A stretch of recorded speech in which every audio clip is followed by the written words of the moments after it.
আসসালামু আলাইকুম। আপনারা সবাই কেমন আছেন? আমিও আল্লাহর রহমতে ভালো আছি। আমার ভিডিওটি কাছে কিংবা দূরে, দেশ কিংবা দেশের বাহিরে যারা দেখছেন তাদেরকে অসংখ্য ধন্যবাদ।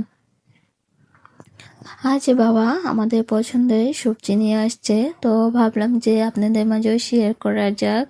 তো এই যে মূলা নিয়ে আসছে, পালং শাক, কফি ফুল, এগুলাই আজ নিয়ে আসছে।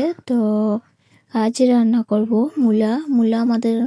আমার শাশুড়ি মার আমার খুবই পছন্দের একটা সবজি, তার জন্য আজ মূলাটা রান্না করে নিব। আর পালং শাকগুলা, তো এই যে পালং শাকগুলা কেটে এখন ধুয়ে নিচ্ছি, ভালোভাবে ধুয়ে নিব।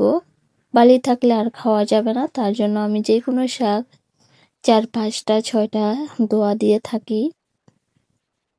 আমার ভিডিওটি যদি ইউটিউব চ্যানেল থেকে দেখে থাকেন, প্লিজ সাবস্ক্রাইব করে পাশে থাকবেন। আর পুরাতন আপু ভাইদেরকে অসংখ্য ধন্যবাদ। এদিকে এই যে মূলা রান্না করে নিব, সব মশলা ভালোভাবে কষিয়ে তারপর মূলা আর আলু একসাথে দিয়ে দিলাম।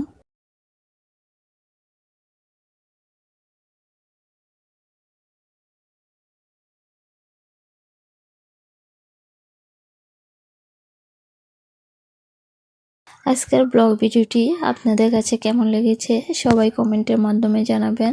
আজকের ভিডিও এই পর্যন্তই। আল্লাহ হাফেজ।